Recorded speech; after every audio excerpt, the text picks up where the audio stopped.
Hello everyone, Tactical H here, and we're back for more Thrones of Decay DLC action, and we are showcasing a full Slayer army build. I've always wanted to make a feasible Slayer build, and the Thrones of Decay DLC is fulfilling that wish, giving the Dawi access to quite a few Slayer units.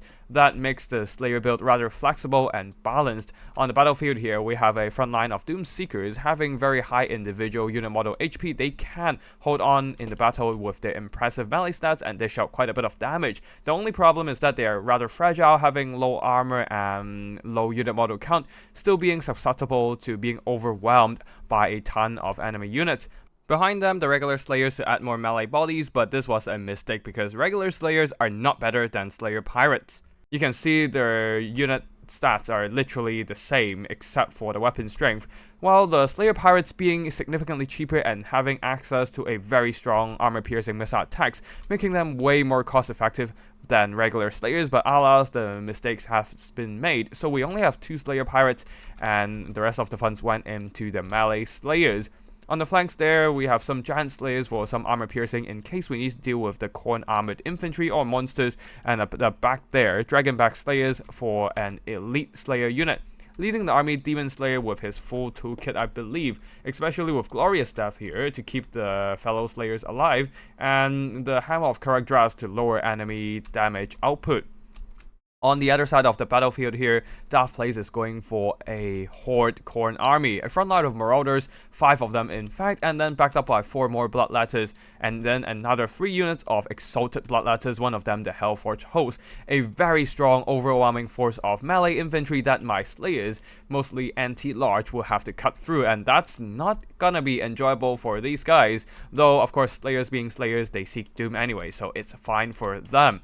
The rest of the Khorne army is just a few units of mobility, the Throwing Axes Horsemen, and a couple Furies to dive on enemy missile line, but of course Slayer Pirates being Slayers, with their solid melee stats, they are not afraid of fighting these Khorne demons. The leader of the Khorne army is a Chaos Lord on foot, so the main core of the Khorne army is just a bunch of melee infantry. And that's it for the army builds. Now let's get the fight to the death begin.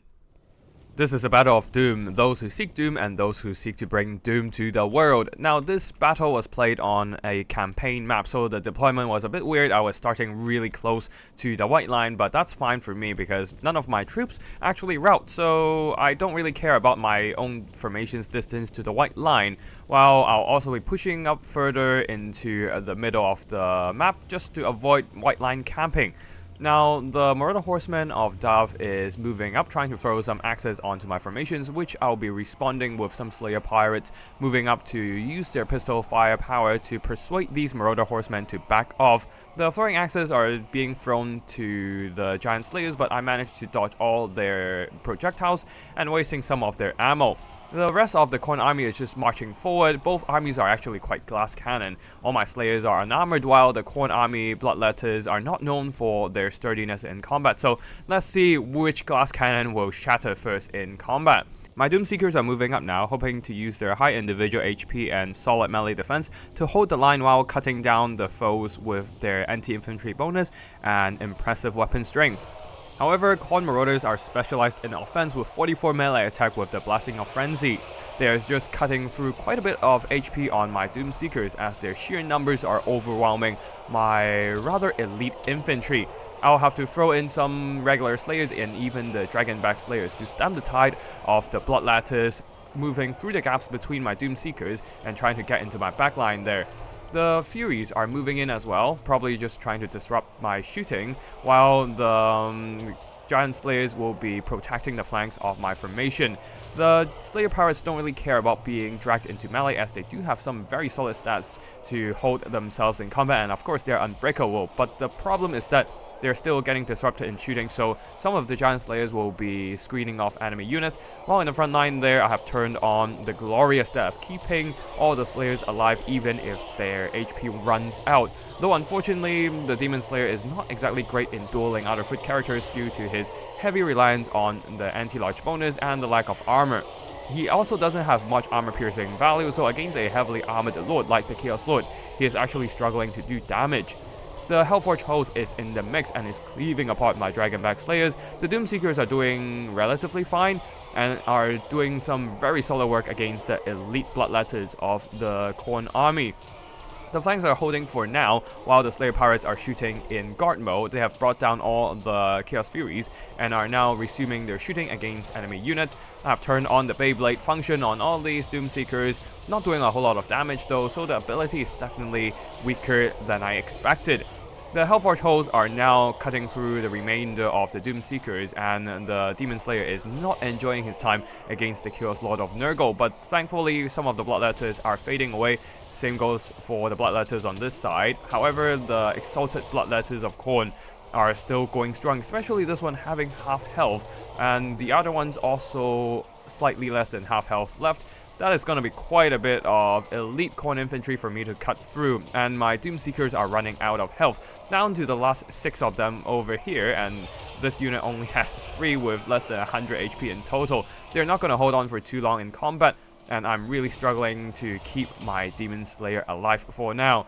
The Bloodletters, Exalted Bloodletters, continues to cut apart my remainder of the Slayers, and I'll be sending in a couple Slayers just to rear charge these Elite Khorne infantry. On the other side, Slayer Pirates continues to shoot, or maybe not actually, some Marauders are in the backline disrupting their shooting, while these Giant Slayers, regular Slayers, are fighting to their death, being completely overwhelmed, and the balance of power is significantly in favor of the Khorne army. I'll be throwing in some Slayer Pirates who ran out of ammo, stopping the Khorne Chaos Lord in his tracks and screening him away from my Demon Slayer. Good news is that these Marauders of Khorne in the front line has been routed off, so the Doomseekers, the last 4 of them on the field, will be able to come back and help out the Demon Slayer, who is running the hell away from the Chaos Lord of Khorne until he popped the Glorious Death, keeping all the Slayers in the vicinity alive for a good 40 seconds, I believe. The Giant Slayers are almost running out of health, but the Glorious Death is keeping them alive for now. Same goes for the Demon Slayer, down to the very final HP of the Lord.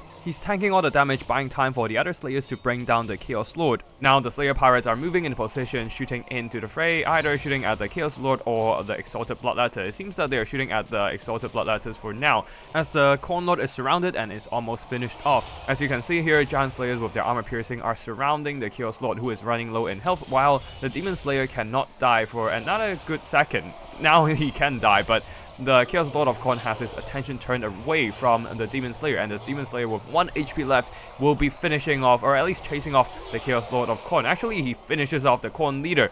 That will give the Khorne army a massive leadership debuff, which is why one of the Marauders are breaking off from the fight, though it's not going to be enough to save my Slayer Pirates, who are completely overwhelmed by Exalted Bloodletters and Marauders. Still, my Slayers fight on as the Khorne infantry's leadership dips. The Marauders of Khorne here can't just take it anymore, taking more and more damage from enemy units, but there is still 1 unit of Bloodletters around, and they finishes off my poor Demon Slayer, leaving my other Slayer units. They are all very tattered against still a quarter health left Exalted Bloodletters of Khorne.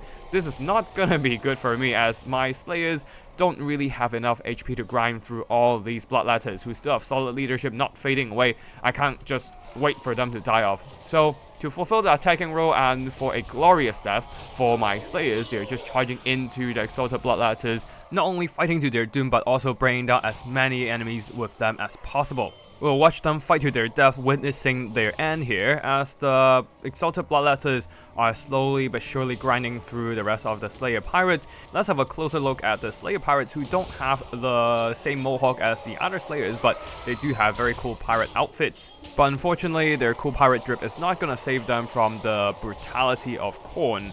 One by one, they're cut down by the scorching blades of the Bloodletters. Interesting enough, there's still 1 Slayer Pirate standing with around 100 HP, and he actually has a wooden prosthetic leg. Really cool detail of the Slayer Pirates there. A lost limb is not gonna stop them from seeking their doom. And indeed, the Slayers have fulfilled their wishes and their oaths, as the entire Slayer army has met its end at the Khorne Blade. This battle was a rather straightforward and brutal battle, with both sides fighting to their deaths.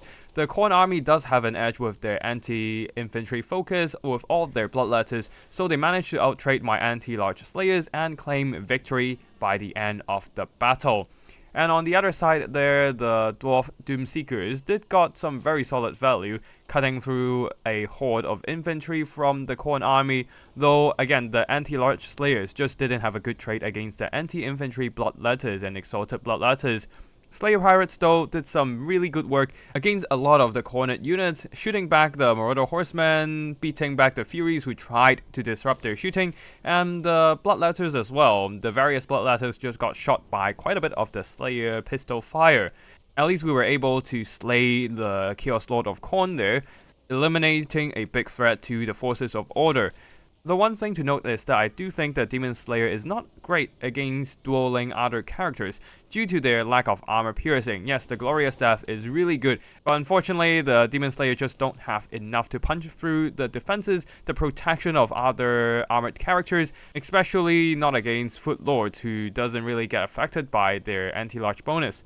And yeah, that's it for today's battle. I hope you all enjoyed this multiplayer combat, and if you want to see more Total Warhammer Thrones of Decade content, be sure to subscribe to my channel. Thank you for watching, and I'll see you in the next one. Tactical Lich signing out.